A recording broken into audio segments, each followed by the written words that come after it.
Dr. Craig Benson, collection of 7 papers, of which 4 I'll outline, on the use of geosynthetic clay liners, GCLs, has made him one of the world leaders in understanding issues related to their use.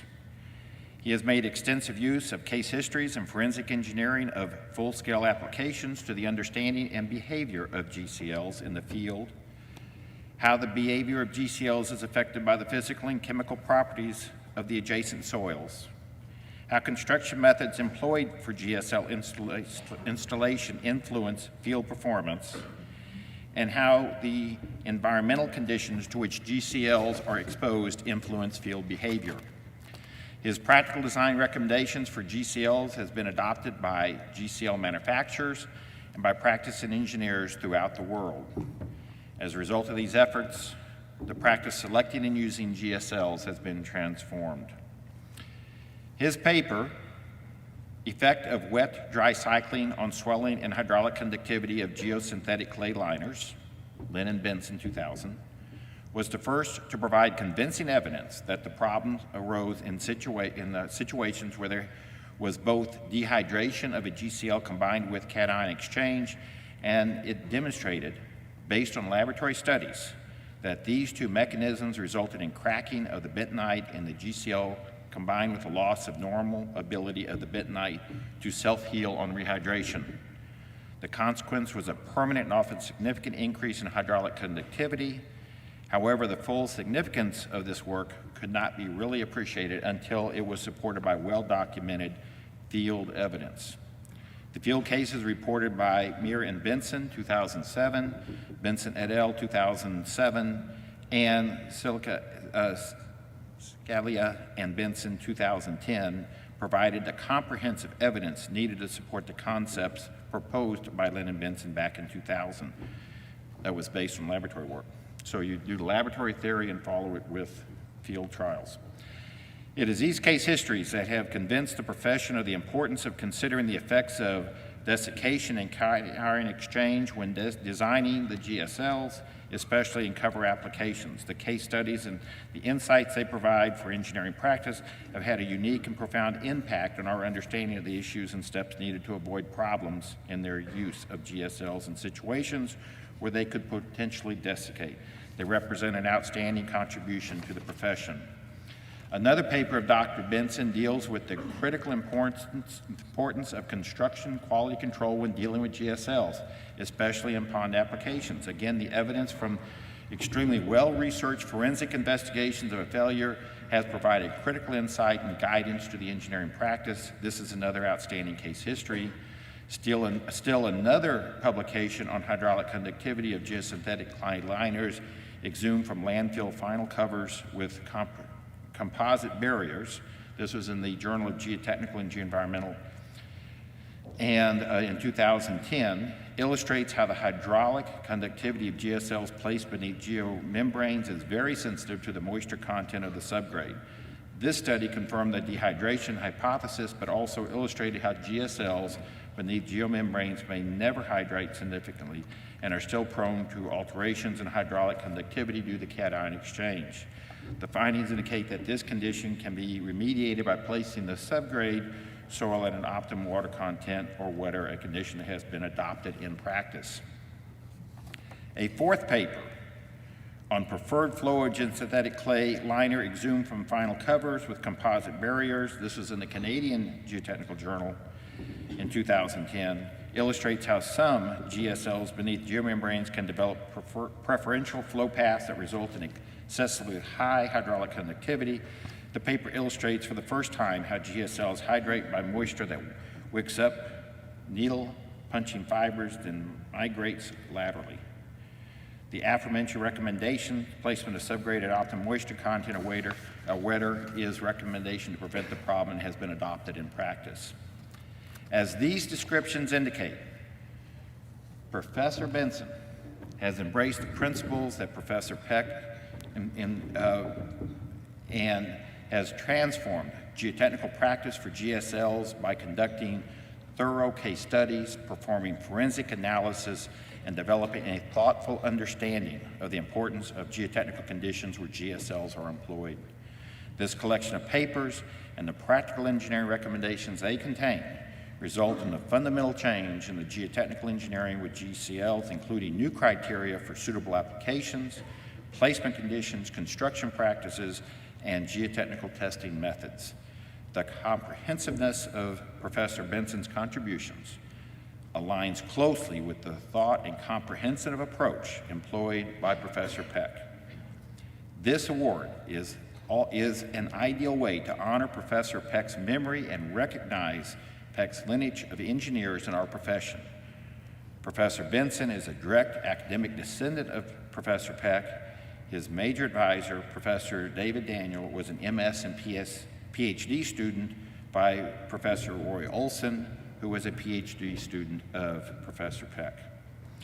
It is a pleasure to participate in the prestigious Ralph Peck Award and Lecture. The award was established in 1999 by the Geo Institute in honor of Ralph Peck. The Ralph P. Peck Award is presented for outstanding contributions to the geotechnical engineering profession through the publication of thoughtful, carefully researched case histories, or the publication of recommended practices or design methodologies based on the evaluation of case histories. The 2012 Peck Lecture is Dr. Craig H. Benson from the University of Wisconsin-Madison. Craig, would you please come forward to accept the Peck Award?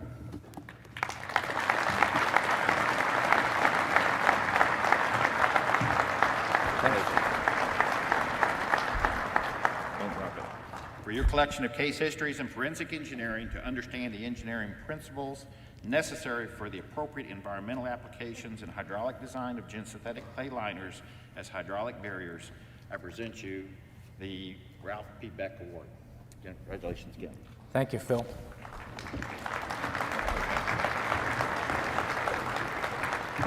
Wow, quite an introduction. I really appreciate that, Phil. It's nice to be here today. And is this a little bit too loud? Sounds a bit too loud to me. Okay. It's great to have an opportunity to talk to you about something that I've spent 15 years working on, maybe even a little longer. Also something that I believe illustrates principles that we use every day in our research environment, and I'll talk a little bit about that. But I had a much longer-winded title early on and a longer presentation, and as I thought about this, I needed to narrow it down. As I've gotten older, I found that I talked longer, so I'm going to narrow it a bit so we're done in 60 minutes. But we're going to talk about geosynthetic clay liners, our bentonite barriers, and what we've learned from the field, and how our observations in the field have informed what we do in the laboratory, and then what we learned in the laboratory informs our theory, and then our theory informs our practice. So there's a loop, an important loop. I wanted to also show just a little bit of lineage. I always find these family trees really interesting. I don't think we think enough about this, but what I found over time is the way people approach problems is really driven a lot by the people they've worked for, their mentors, and who their mentors work for as well. And so there's my family tree. Two particular mentors who I worked with extensively, Dave Daniel and Roy Olson. Roy's looking pretty tough there. He's a tough guy. Dave's smiling, but he was equally as tough. But both very good mentors and people I learned a lot from. And of course, that flows from Professor Olson's interactions with Professor Peck when he was at the University of Illinois. And this philosophy of joining practice and research together is really something that I think all these individuals embrace, and certainly is something that's very intrinsic to my practice as well. Some remarks from Professor Peck that I have adopted a little bit. I shortened them a bit. I think one of the first ones is, the first bullet here is really a cornerstone of the things that we do in my group. Really, we focus on practical problems. We start with some problem and that needs to be solved. And then we begin with that problem, and then we dig into it, we understand the mechanisms, and then at some point we're able to essentially change the way that problem is tackled or approached later on. But it all begins with a problem, and I think that's a characteristic of the colleagues that I work with at Wisconsin. We are very practical problem-oriented in our research. Another bullet from Professor Peck was that we need to have field information to confirm what we believe in our theories and in our laboratory. We have to be sure that things are borne out at full scale. This ability to transform from bench scale to field scale, from theory to practice, is an important part of what we do. And that's really, I think, very much a key component of our discipline. And finally, the last bullet, and I didn't ever know Ralph Peck embraced this until I was studying it in the last week or so, but this is something I truly believe in. Whenever we try to force our assumptions on nature as engineers, we often run into problems. We should always be considering nature as a model, and looking at natural systems and understanding how they behave is often a way to engineer systems that will perform well over the long term. So a healthy respect for nature is a valuable standard to work by. So as I think about my work and what I'm going to talk about today, and I think this really embraces a lot of what Professor Peck did throughout his career, and my mentors as well. We had research that was informed by practice. That's where we started. We had research that was dealing with a practical problem, usually field observations. That then evolved into a collection of work, and then our practice then was informed by our research. And these two go back and forth. And I think of it at the very bottom of this slide. Really, we start with observation. We conceptualize a mechanism. We develop and understand the mechanisms and quantify them, and then we build that back into our theory, and then we create informed design. And this loop continues. It's an important part of the way we approach our practice. So how does this all fit into geosynthetic clay liners? I think that'll be clear as we go through this. These are really, really neat materials. I think these have really revolutionized the waste containment industry. First used around 1990. And essentially have used in lieu of traditional compacted clay barriers, and in effect over the last 20 years or so have replaced clay barriers as essentially the mineral barrier of standard barrier that we use in practice. GCLs have been very widely adopted. In essence, we have a roll, almost looks like a carpet right here. A carpet-like structure that we roll out, place it a lot like a carpet, and you can see sheets of it that have been deployed here and over here. Roll it out, overlap it. Sometimes we'll put some bentonite within the seam, and we're done. It's a very quick, rapid, and effective construction process that saves money and can function very well. Certainly much more expedient than constructing a compacted clay liner. What do these materials look like? They're really interesting materials. We'll have two geotextiles, typically a geotextile on the top and one on the bottom. Some needle punching holding them together, and internally filled with granular bentonite, essentially nearly dry bentonite. And this almost looks like a sand-sized material, and when you look at this figure, it looks extremely permeable. It looks like water would flow right through it, right? But what's really interesting about bentonite materials is that when we hydrate them, and the sodium interacts with the water, we start with a granular material that transforms into a gel-type structure that we show at the bottom here. This transformation is really critical to the success of these materials and what makes them truly unique barrier materials. The ability to transform from something that looks sand-like to something that looks very amorphous is the key attribute of these materials that makes them successful.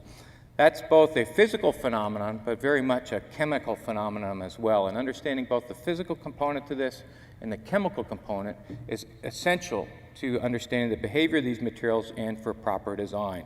And I think this has been one of the things that we've toiled with over the last 10 years to really understand the coupling of these physical and chemical processes. And that's largely what we're going to talk about today. Well, where did this get started? I said our research is really driven by problems, practical problems.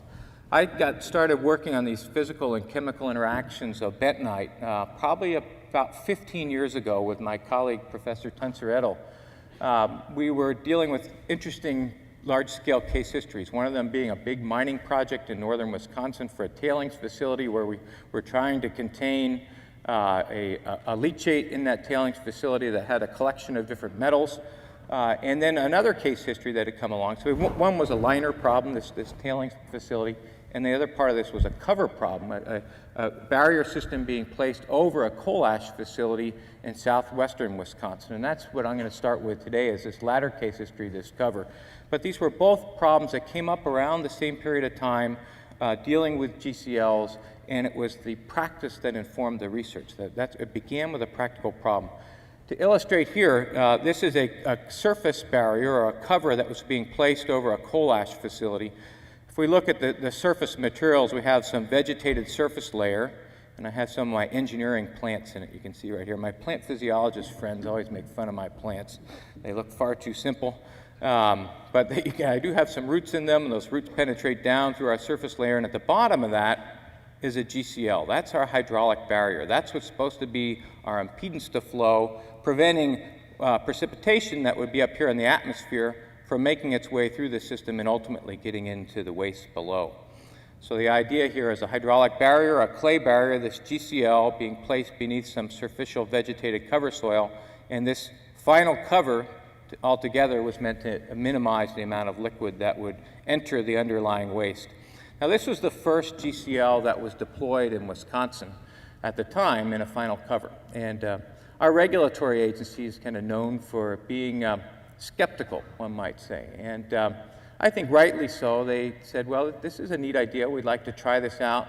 But why don't you prove to me that it's going to work? And I think as engineers, we have an obligation when we say things are going to work, we ought to be able to measure it and prove it, right?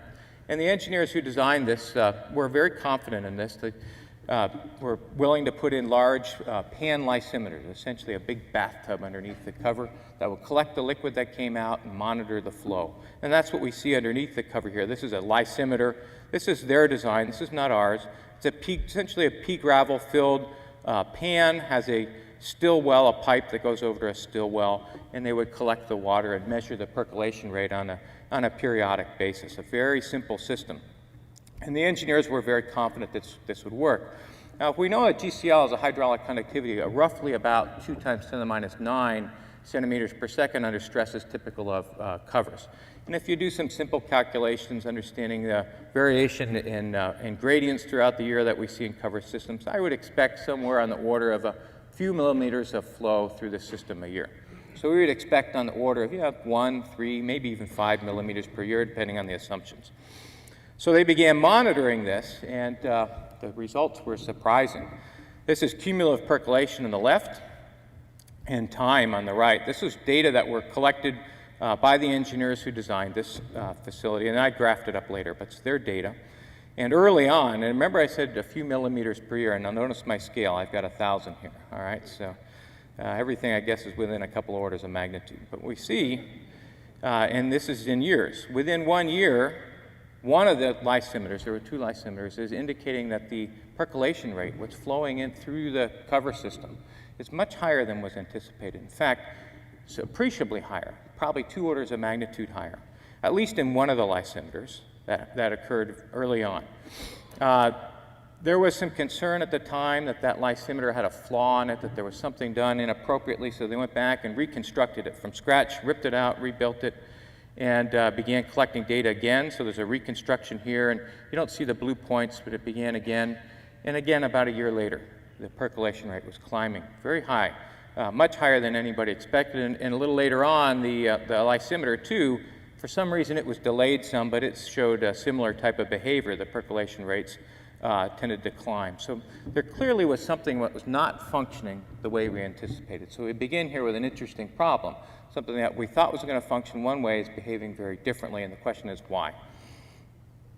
Well, we went and had the opportunity I do a lot of digging things up. People who know me and who work with me know that I spend a lot of time in the field down in pits looking at things, and this comes back to this idea of observing phenomena and using that observation then to drive our understanding of developing conceptual models and mechanisms, and ultimately informing our practice through understanding the processes. But it begins with observations. And this is one of the interesting observations we made during the exhumation. This is the bentonite that's meant to be the hydraulic barrier in this particular case.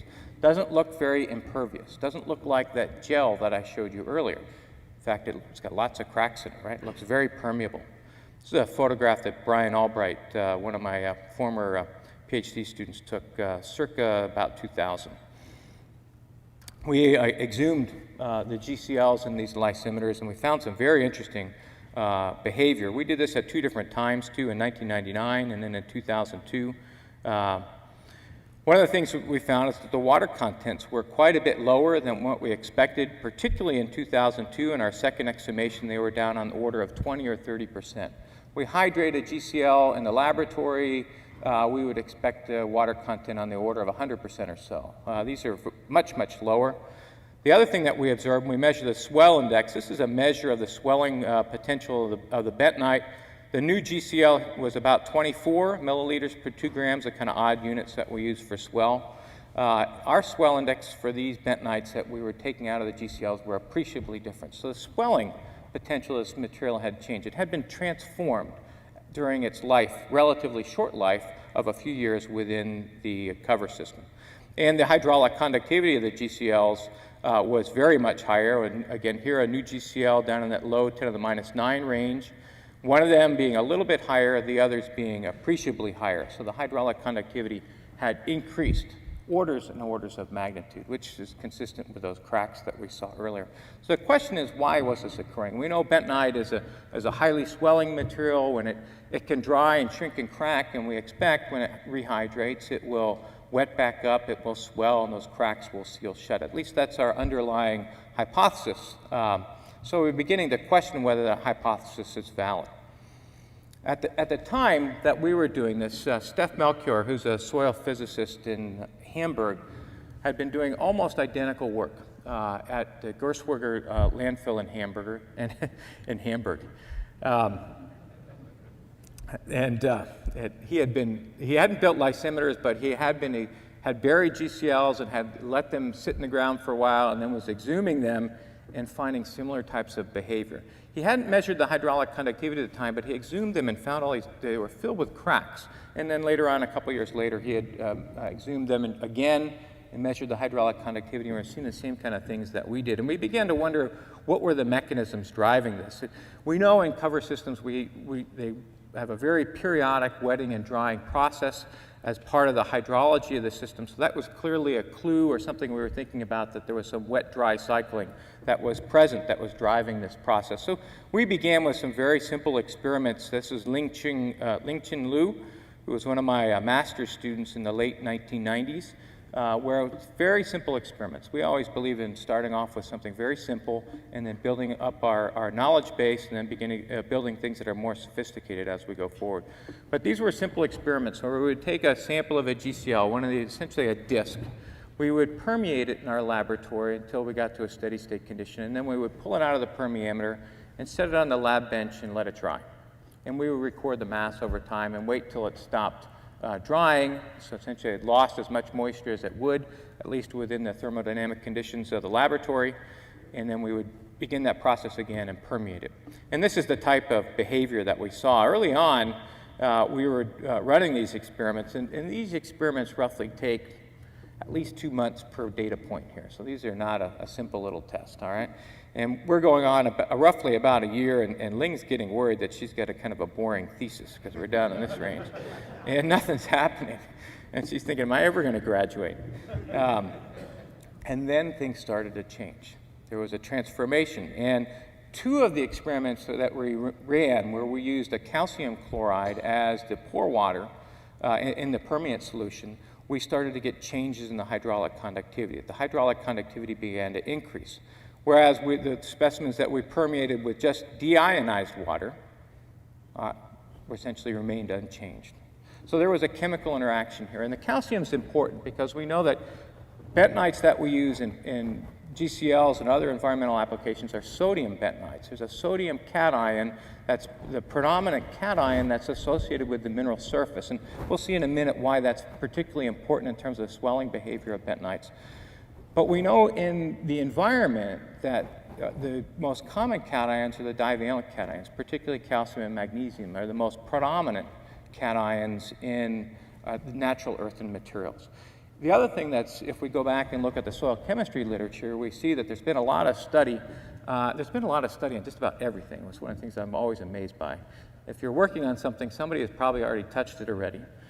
But Garrison Esposito at Berkeley had been doing work on looking at the chemical thermodynamics of calcium for sodium exchange on bentonites. And he was able to show very elegantly that it was thermodynamically favorable for calcium to replace sodium, magnesium to replace sodium. So wherever we put a sodium bentonite in an environment where there's calcium and magnesium, the calcium would migrate towards the bentonite and replace the sodium. It was very thermodynamically present. So that was part of what was going on here. There was this exchange that we observed, and that exchange was driving changes in the behavior. And we'll see more of that as we go on.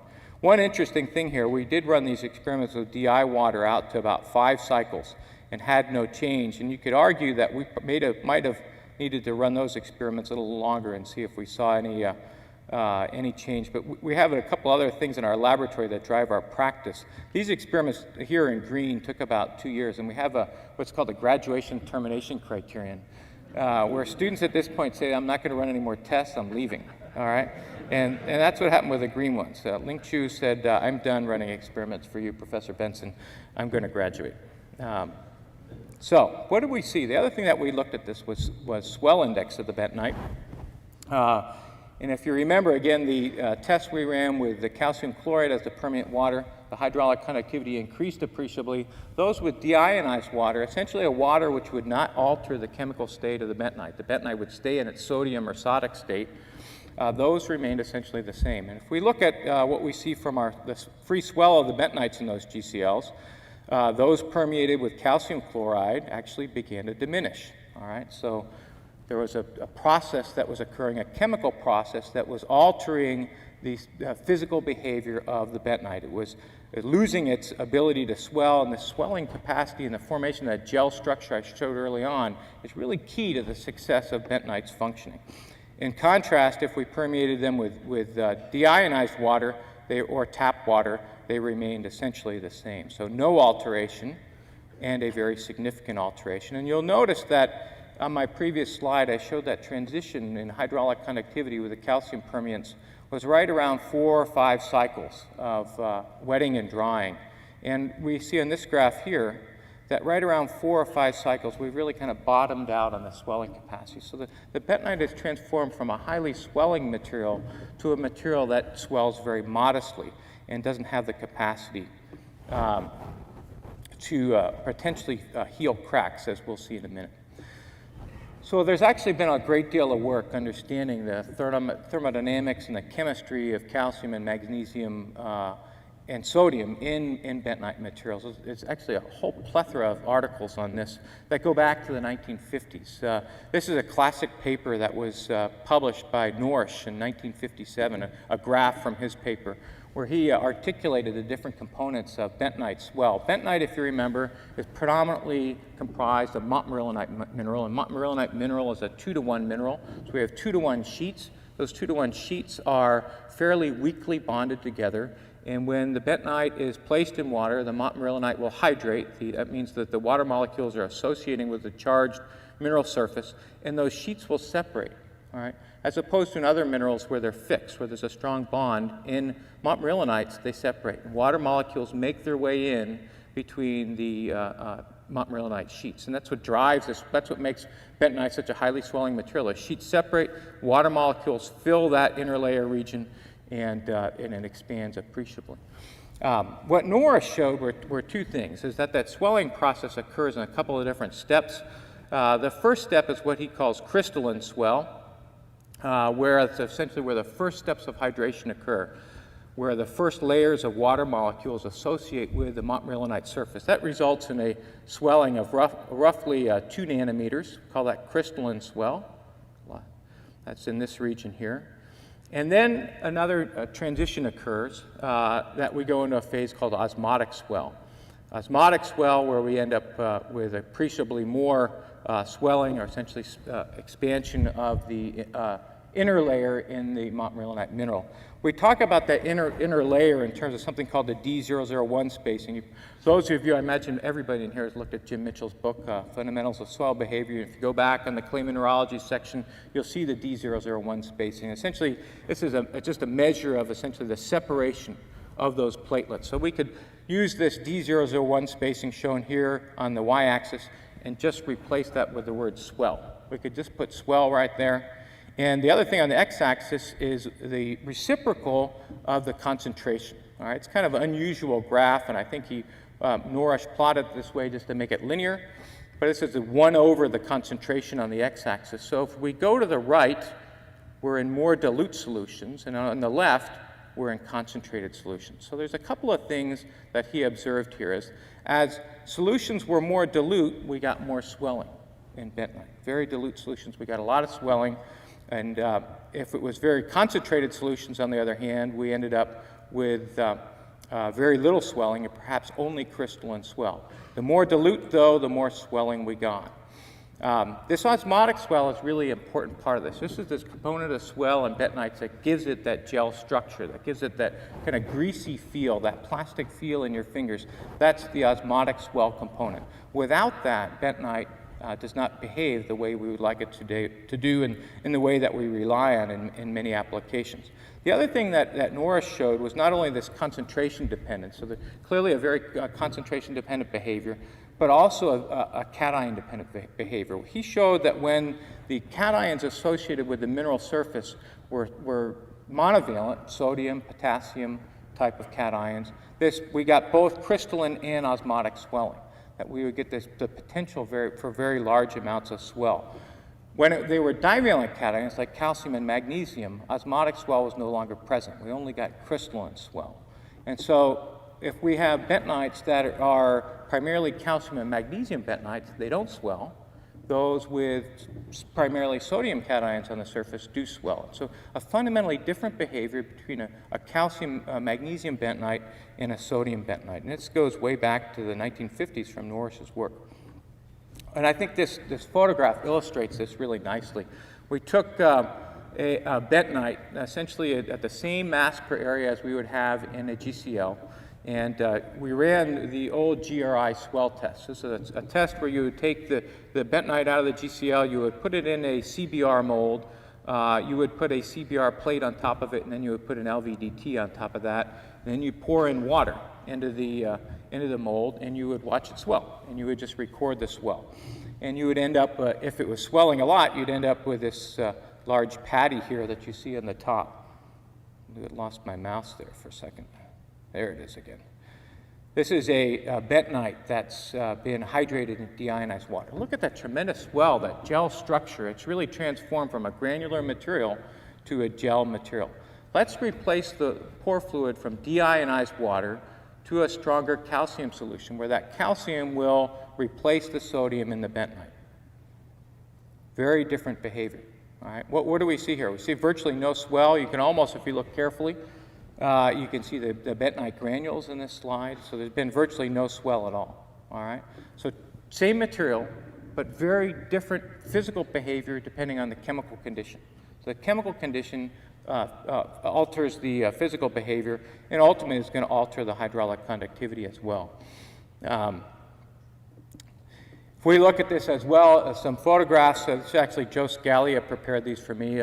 These are, I think, illustrate this as well. This upper photograph is a sodium bentonite, again, hydrated in deionized water, all right?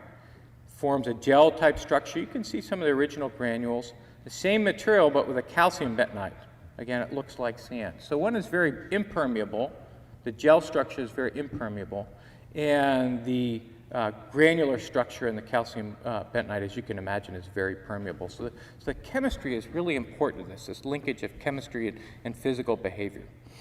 And if we look at a dry GCL specimen, after it's been dried, you can see it's got a whole bunch of different cracks. And here's one of our neat laboratory instruments, by the way, our plastic plate, a lunch plate in our lab.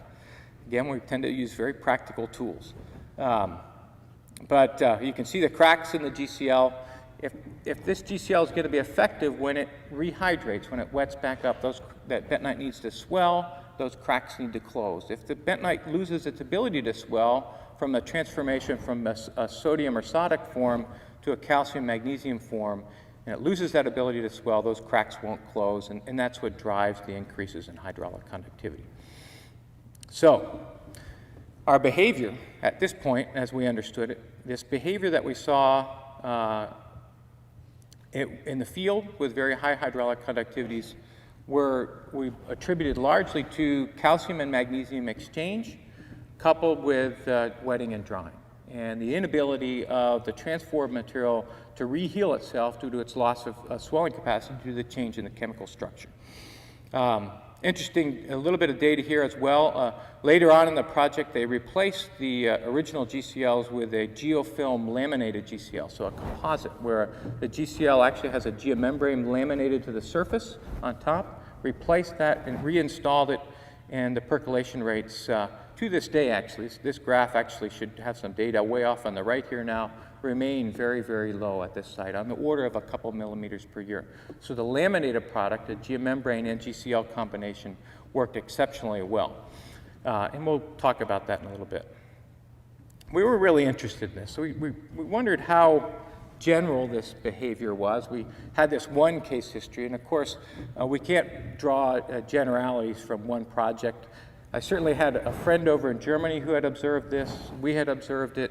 It looked like this was an issue. I wasn't sure how common this phenomena was. So I, like a lot of good academicians, you start pinging your federal agency folks and say, hey, I got an interesting idea. Can you help me fund a study to do that? And so I did that, and we started off with a small study where we went off and exhumed 4 different covers and around the United States, 3 of these, as you'll see, in Wisconsin and 1 elsewhere, to look at the condition of the GCLs. I just have one site. I wanted to see if this was more general. And I picked these sites in a way that I thought would help me with my hypothesis. I had 3 covers over here on the right, which were essentially a vegetated soil layer over a GCL. And they ranged in thickness between about 600 and 800 millimeters thick, with a GCL at the bottom, different subgrades underneath the GCL. These were essentially like the earlier case history I showed, just different sites. Now, the assumption here is that the wetting and drying is one of the driving mechanisms in this process. The other assumption is that the calcium and magnesium are exchanging for the sodium, and that one of the things that where we believe that calcium and magnesium was coming from was water percolating down through the cover soil, eluting the calcium and magnesium from the cover soils, as we know occurs, and that calcium and magnesium-rich water making its way down through the cover soil, contacting the GCL and altering its behavior. So our thinking was, if we found a site where there was a geomembrane over the GCL, this would essentially eliminate the source of the calcium and magnesium from above, from this percolating water, and it would also eliminate the wetting and drying that we observed as well, because we'd have a plastic sheet over the GCL, which should cut off the wetting and drying. So I picked this site S particularly as essentially my control to prove my hypothesis. And I'm always careful about that word prove, because whenever I say I'm proving something, I usually end up being humbled, as we'll see in a bit. But that was the intent here. We had a composite system over here on the left, with a geomembrane over the GCL as essentially our control. No wetting and drying, no calcium and magnesium from above. I should pull that GCL out. It should look like the day I put it in, just hydrated. It should be a nice, soft, supple bentonite, very impermeable. These other sites may be quite different. So we embarked on this very fun project to go dig these up. I said we spent a lot of time in pits digging things up and observing them. The 3 different sampling locations in Wisconsin. At the same time, my friend Clark Lundell of Republic Services was very interested in this, and he had a site in the Atlanta area where he had a lot of leachate in his landfill, and he couldn't figure out why, since they had capped it, and usually their sites, their leachate generation rates drop off appreciably after they cap it, but he was still getting a lot of leachate. So, and it had a GCL on the cover, and so he asked me to come down to this site O, and down in Georgia, and exhume the GCL there as well. So we had the 3 blue dots are the GCLs without a geomembrane, and the red dot at site S, that's in Sorona, Wisconsin, was the site with the geomembrane over the GCL. So we went out and dug them up. We do everything by hand. We dug this big, deep pit. No, we got a backhoe out there, dug down close, and then we did this stuff, all right? So we dug it out, though. This is actually at one of our site E. I'll talk about a little bit later. But we exhumed the cover soils. And then we exhume samples of the GCL. And the way we do this, I'll show you just a detail in the next slide, but these are some PVC panels. We put a lot of attention to minimizing disturbance of the bentonite when we extract the sample. So we have these PVC panels that you see here that are placed on top of the GCL. Get my mouse to move again here. There it is. It's a PVC sheet. These are about 300 millimeters by 300 millimeters and probably 5 millimeters thick. Just meant to be a nice stiff material. We cut around the perimeter of that, so we cut the GCL cleanly, and then actually we'll pull and slide the GCL on top of it, as you'll see in a minute. So you can see there in my right hand, I've got a razor knife, and I'm cutting the GCL, scoring it right around the edge. This is Jim Olsta, by the way, from Setco. I'm really grateful to Setco. They're a GCL manufacturer, and they've been very helpful in this work and helping us understand it and supporting it not only financially, but actually going out in the field and working with us. This is our site in Boardman, Oregon, by the way. So here's a picture of exhuming the GCL. So we've scored it around the edge, cut it with the razor knife, and then we very carefully slide the GCL onto this PVC plate. And then we'll wrap it with plastic to prevent it from desiccating. And we'll actually bury those plastic plates in a series of tubs. We try to keep stress on the GCL to provide any stress relief. We can't simulate the whole cover system, but we try to get at least roughly of 1/3 of a meter on top of the GCL if possible, if not even a little bit more. So we bury them in tubs and bring them back to the laboratory. So here's some of our data, all right, from these GCLs that we exhumed. So remember, I had my control, this one at Site S. I wonder what was going on. That was proving my point, all right? And I talked about being humbled, all right?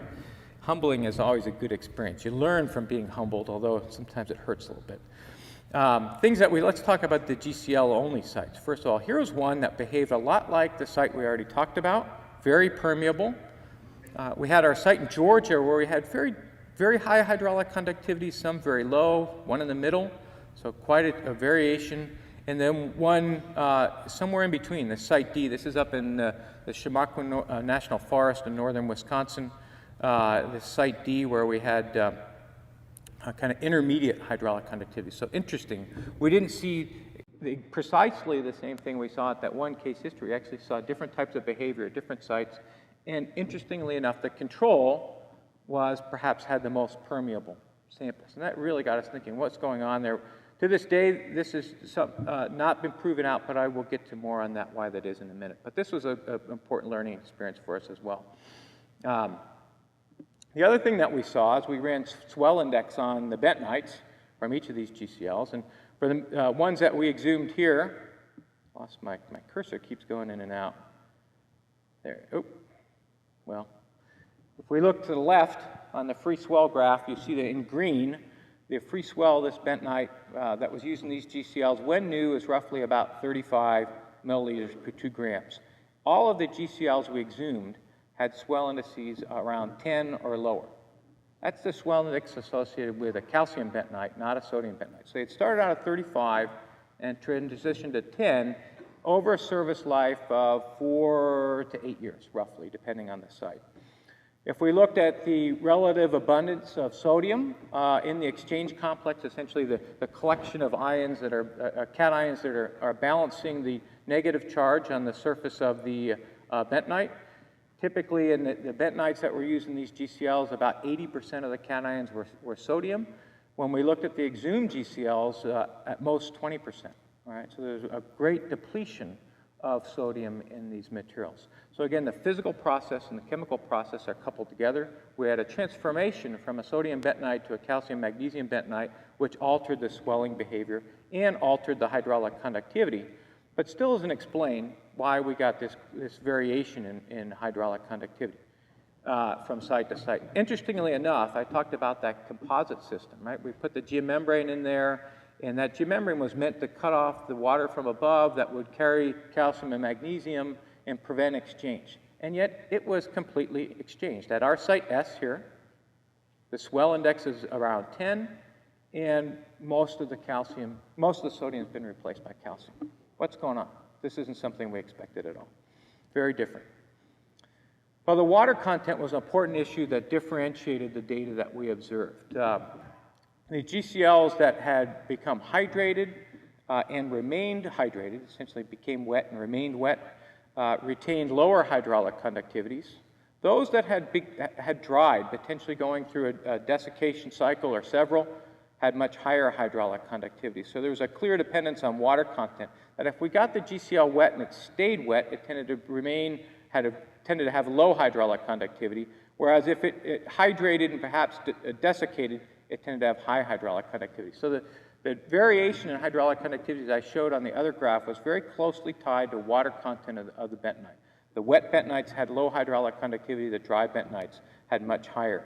That they had undergone shrinkage and cracking and became more permeable. And that threshold was somewhere around 80 to 100 in terms of the water content. Now, just to prove this was our hypothesis, that these specimens, the wetter ones, hadn't desiccated. We took these specimens, most of them, over here, and we dried them. We did some of these on the bench. We just set them on the bench and let them dry. Other ones, we simulated the state of stress appropriately and dried them under an overburden pressure, replicating the field. And that's what we see over here on this right slide. These are the low hydraulic conductivities associated with those wetter specimens. We dried them back to water contents characteristics of what we saw in the drier specimens in the field, and then we measured their hydraulic conductivity after a single cycle. And what we see here is that these low hydraulic conductivities down here, through drying, became much more permeable. And this was true regardless of whether we applied stress during drying or not. At the time, that was one of the issues, was the level of stress and whether that was important. Turns out it is important, but it wasn't a driving factor. And the issue here was this water content was important. We were able to illustrate that maintaining the water content and preventing desiccation was a key part of this process. And just to look at one of these GCLs, you see why that is. Here's an example. They have a crack in it. You can actually see some of the granules here that haven't fully hydrated as well, still in the bentonite of the GCL. So if it can't heal up those cracks, it will remain fairly permeable. So the other aspect of this, I'm just going to back up just briefly, is that if you look at these hydraulic conductivities on the wet ones, my cursor keeps going in and out, that they're low, but they're not as low as what you'd expect for a sodium bentonite right out of the box. Again, I start off saying it's about 2-3 times 10 to the minus 9 centimeters per second. For a GCL with deionized water at 10 kPa, that's about what you get. Almost every specimen you'll run at that stress level will give you around 2 or 3 times 10 to the minus 9. These are an order of magnitude more permeable, all right? Maybe 50 times more permeable. Why is that? We began to wonder about that as well. They are wet, and so it's not a desiccation process. There's something else going on. Well, we had the opportunity to run some very interesting experiments where we ran a long-term hydraulic conductivity test with a GCL with a dilute calcium solution. It's a 12 millimolar to simulate a natural pore water. This is another one of these graduation termination criterion tests. These are long tests, all right? See, 1,500 days, all right, at the end. You have to have patience to run these tests. But what you see is that early on, the hydraulic conductivity remains low, and then it's gradually increasing, all right? So there's some chemical interaction here as well that's altering the physical behavior. The hydraulic conductivity is changing as the permeate interacts with the surface. And in fact, what is happening is that it's transforming from a sodium bentonite to a calcium bentonite, and that too is altering the behavior in exclusion of wetting and drying. Just the calcium itself was altering the behavior as well. And so we ran these experiments, again, very long term. It increased up to about 10 to the minus 8, or roughly an order of magnitude or so, very similar to what we saw in those field samples, about a factor of 10 higher. And then it remained roughly about the same for almost 5 years. And then this student also wanted to graduate. He told me he wasn't going to run this test for me anymore. And I said, well, just do one more test. Just do one more test, and then you can leave. Maybe I learned this from Ken Stokey. Ken, you have a way of doing that with people, all right? And so I said, just take that specimen out of the permeameter and dry it to a typical field water content that we saw in the field. Just dry it to 50% for some of those more permeable specimens. He did that, and then he repermeated it, and then we jumped up from 10 to the minus 8 up to almost 10 to the minus 5. Very similar to to what we had saw from those exhumed samples. So those exhumed samples, again, we're in the field, we're having a transformation from a sodium bentonite to a calcium magnesium bentonite. If it remained wet, it had a low hydraulic conductivity, although not as low as we would initially expect with the sodium. If it went through that transformation and then dried, it changed dramatically, and we had a much more permeable structure. So we saw there's a physical and a chemical linkages together. So what's going on here? I talked about we start with conceptualization, observation, conceptualization, building in mechanisms, and that then drives our theory. So this is our starting off, just a little illustration of the mechanisms that are occurring in the bentonite during these different phases. We'll start off with our 2-to-1 sheets in our montmorillonite mineral here with some sodium on it. Those are the green circles in the inner layer. That space between the sheets is called the inner layer. And we add some water to that material, and we have that crystalline swell. We get a couple layers of water molecules in there starting to swell the bentonite. And then we go into an osmotic swelling process, depending on the concentration of the solution, and we get more swelling. That's that osmotic swelling. That gives us that gel-type structure. All right, that's what gives us about 10 to the minus 9 centimeters per second. Fully hydrated sodium bentonite right out of the box. All right, we'll change that a little bit. Let's now have some, we're in the field, we've hydrated, it's a sodium bentonite, but there's also a preponderance of calcium and magnesium all around this bentonite, and we know thermodynamically that calcium and magnesium are going to replace the sodium. And so what we see, slowly we'll have some of these calciums move in. Again, we have to have charge balance, so we'll replace 2 of the sodiums for every calcium. And we see some collapse of the inner layer water due to the presence of that calcium. And so it's contracting, all right? So that swell is actually being reduced some, but not dramatically by the presence of the calcium. So a lot of that water is locked in place essentially electrically with the mineral surfaces, but we do get some compression of that inner layer water when the calcium occurs. And that's what's actually driving that change from about 10 to the minus 9 to 10 to the minus 8, that transformation from sodium to calcium bentonite, and a modest reduction in swell and a corresponding increase in hydraulic conductivity. Now let's dry it out. We're in the field, it desiccates, we have root water uptake, it's drying the bentonite. We've taken that water out, but now we have a bentonite that's a dry bentonite, but it's a dry calcium bentonite. All right, it's different. It's not the same material we started with.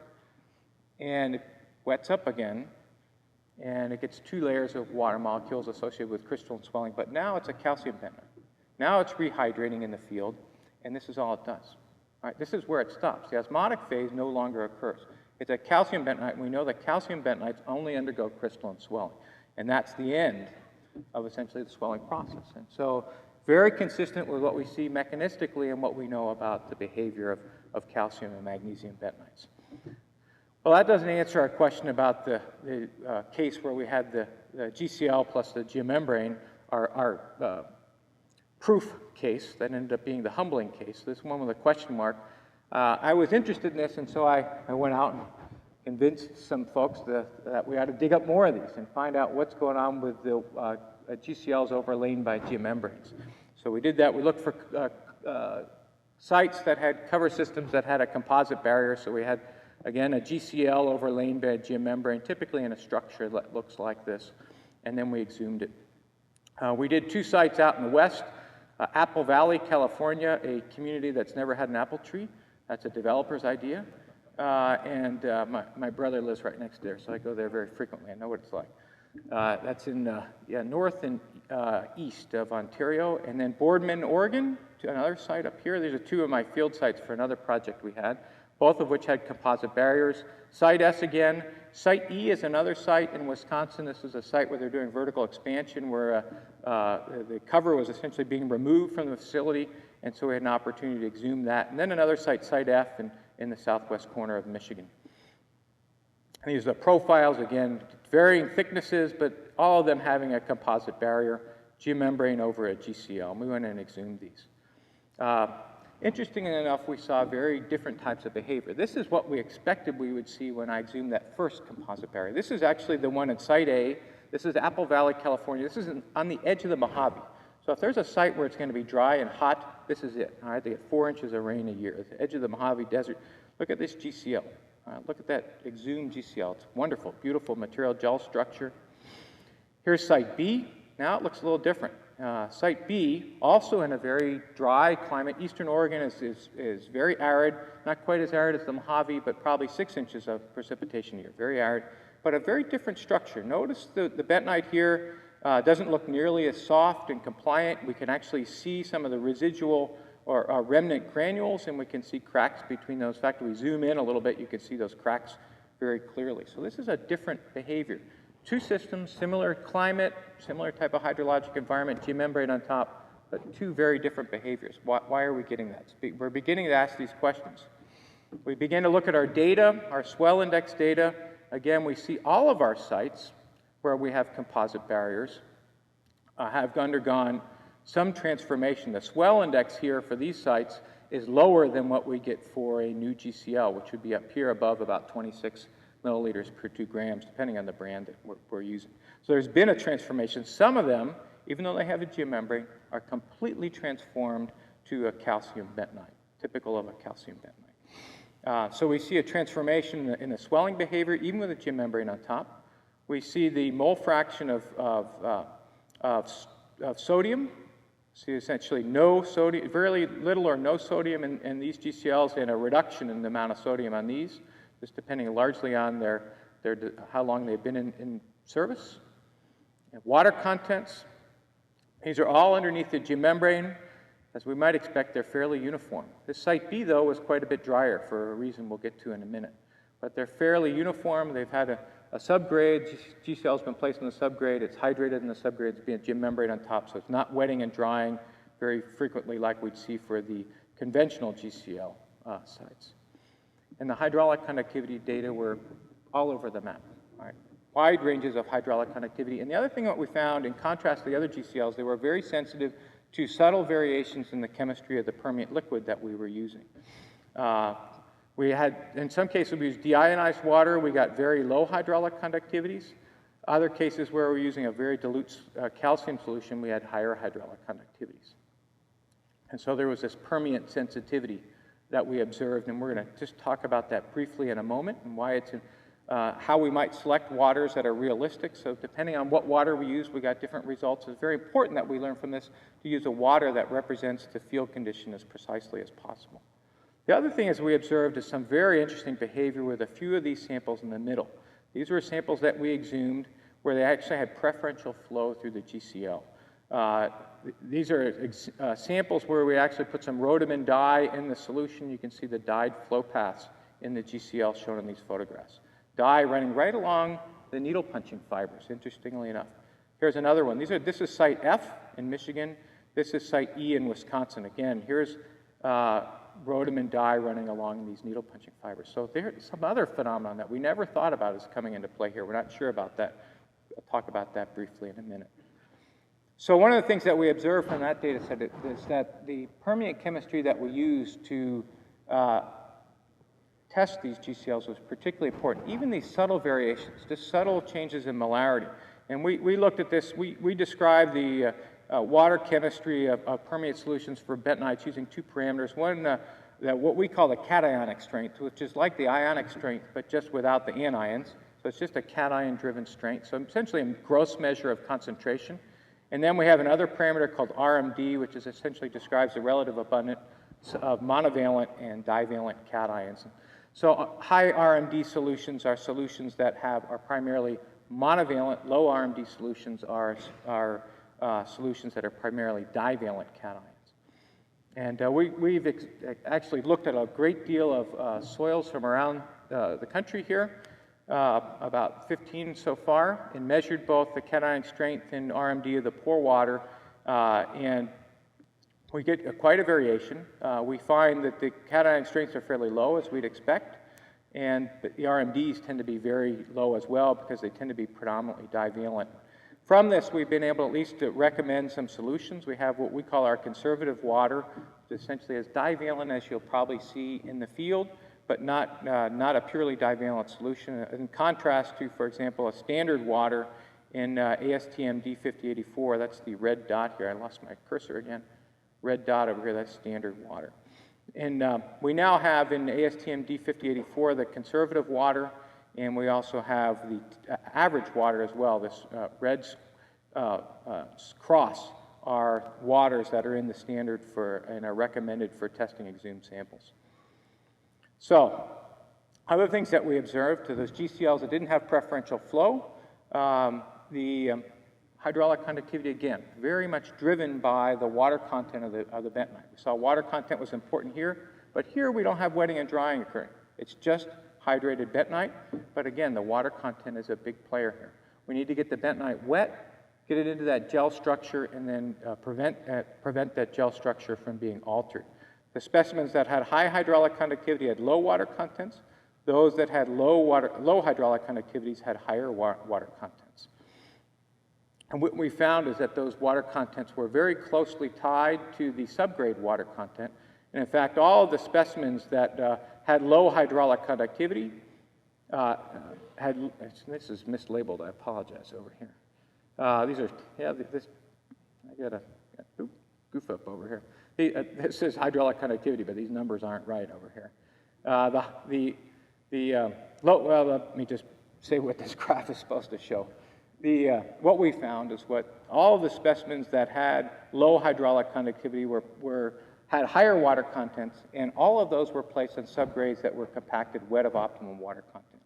If the subgrade was compacted dry of optimum water content, there was not sufficient water to adequately hydrate the bentonite, and what was actually happening in the field is that the bentonite was exchanging. We were getting a calcium for magnesium exchange without the presence of water, and we never got a full osmotic swell or a low hydraulic conductivity.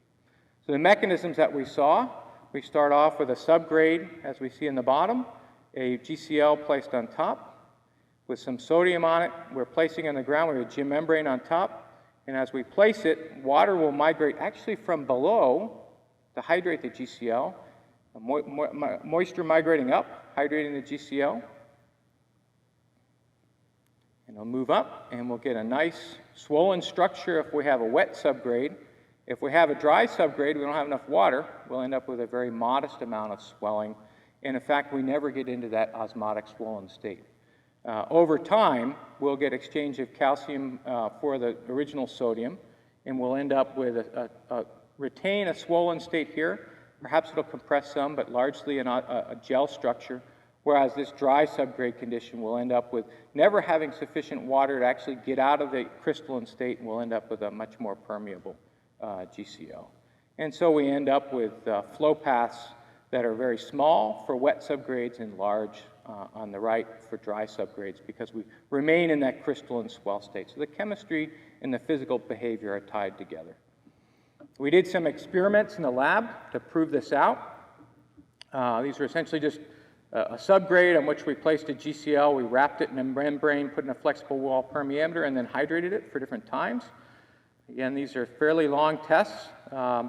We did these for a dry subgrade and a moist subgrade, and what we observed is that, again, the water content would accumulate, and over time, if we had a dry subgrade, the water content of the GCL was dry, and our laboratory test mimicked our field behavior very well. We see that in the moist subgrade as well, that the laboratory test would approach, here in this case, about 70%, and that's largely what we observed in the field. We look at the hydraulic conductivity of these materials and the exchange complex. What we see is that over time, as we're hydrating the GCL on these subgrades, that we're gradually having a reduction in the amount of bound sodium. That's what's shown here.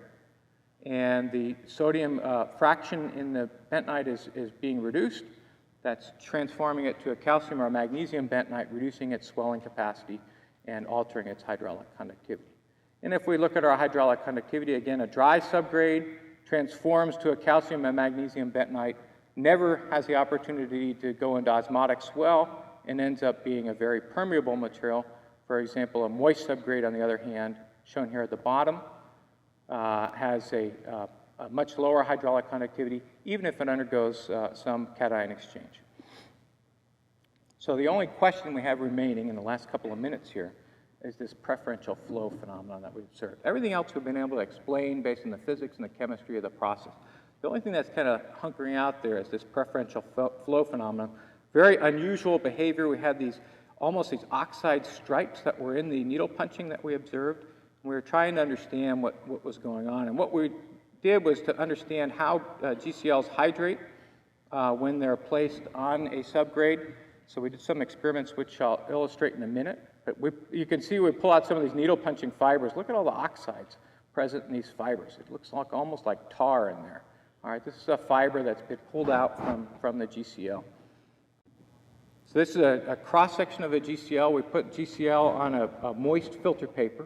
We then allowed that filter paper to wick up water that had rhodamine dye in it and essentially hydrate the GCL from the bottom up.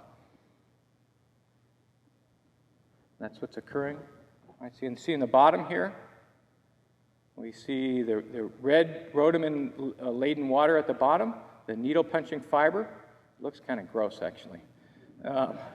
We'll go back and just look at this one more time. But here was the fiber. The water makes its way up through the fiber, shoots up through the fiber, hydrates the bentonite around the periphery, and then this kind of swollen zone moves back out. So we'll just watch that one more time again. Shooting up, moving out, and then propagating. And what we believe is happening in these is that as that water makes its way up through the needle punching fiber, it hydrates the bentonite around that. There's some osmotic effects there that are preventing the migration of cations from moving into the bentonite. That's resulting in essentially an accumulation or a concentration of cations in the fiber and ends up with precipitation actually of metal oxides within the fiber itself, which then form preferential flow paths. And that's what we found essentially, is that this concentration within the fiber is what seems to be precipitating, in this particular case, manganese oxide that was present in the pore water in the subgrade. So what have we learned here in my last couple of minutes? I think there's some simple lessons. Regardless of our cover system, sodium bentonites used in covers will transform to calcium and magnesium bentonites. We find that to be almost universal. I say that almost because there's a couple of cases where it doesn't occur. Almost every case. In fact, we found that in liners, too. We've just completed a study on composite barriers used in liners that over a period of about 4 years, a sodium bentonite placed on a traditional subgrade overlaid by a geomembrane will transform itself into a calcium or magnesium bentonite. That isn't necessarily negative, it's just a phenomenon that does occur. That occurs in all barrier systems wherever a GCL is placed against another soil layer, almost all cases. If that occurs and the GCL desiccates, we'll get a very large change in hydraulic conductivity. That's because we've taken a material that has high swelling capacity, changed it to one that has low swelling capacity, and when it dries and shrinks and cracks, it can't swell back up and heal the structure. And so this, if we allow it to desiccate, we're going to end up with a very permeable system. Without desiccation, we'll end up with just a modest change in hydraulic conductivity, just about 2 times 10 to the minus 8, about a factor of 10 due to that transformation from sodium to calcium form and the modest reduction in osmotic swell that occurs as a result of that. Lessons learned, 2, if they're overlain by a geomembrane, the hydraulic conductivity varies a lot with the hydration condition of the subgrade. We get very low hydraulic conductivities if our subgrade is moist enough. And what we find is that a specification for that should be that the subgrade should have a water content that's at least optimal. Optimum or a little bit more. There are other unintended consequences of that what we need to think about as well. We do also find that the hydraulic conductivity exhumed GCLs can be very sensitive to just subtle variations in the chemistry of the pore water. So it's very important that we use a pore water that replicates the field reasonably well. And then finally, these preferential flow paths that we observe, that is a phenomenon. We don't fully understand that. That's something that we need to be thinking about and trying to understand that. Some lessons for practice that come out of this for designers, and this is really where we're coming back full circle in the end, that's where we want to get at, is that we want to use GCLs. If we're using GCLs in cover systems, we need to use them with a geomembrane. They're great in composite systems. Used by themselves, they are prone to problems. And so we shouldn't use them in isolation. We should use a composite barrier. A geomembrane GCL is a fantastic barrier. We've seen lots of great field performance from that. That's a system that works very well. And when we do that, we want to ensure that the subgrade has adequate moisture content to allow osmotic hydration of the bentonite. That needs to be at least optimum water content. But when we do that, we also need to think about other things. When we bring up the water content of the subgrade, we also potentially bring in shear strength issues. So there's unintended consequences that we need to be thinking about as well. And then finally, and at least from a testing point of view, that we need to use waters that replicate field conditions at least reasonably well, and we built that into the ASTM D5084 standard, the most recent version of that, that's come out in the last year. And so all of that work is distilled in 3 very simple principles for design. Use GCLs in a composite barrier system, use a subgrade that's adequately hydrated, and then if we are going to test GCLs, make sure that the pore water that we use or the permeant water represents the pore water in the field. 3 very simple recommendations distilled out of the research process. So that's the end. I finished in 60 minutes. I practiced that. I got right on the money. There's been a lot of people who have helped us with this over the years. We're really fortunate to have a collection of funding agencies, primarily, most importantly, the U.S. Department of Energy and our CREST consortium. We recently, in its 5th generation, and it's completed its 18th year of support on environmental management for the U.S. Department of Energy. Collections of students and postdocs as well that have worked on this. And I also want to thank especially Joe Scalia, who's done a lot of this work. Joe, are you here? Yeah, there he is, Joe. Stand up, Joe. Yeah. Joe's done a lot of this work for me. Thank you, Joe. You've been a great asset. All right, so I'll finish there. Thank you.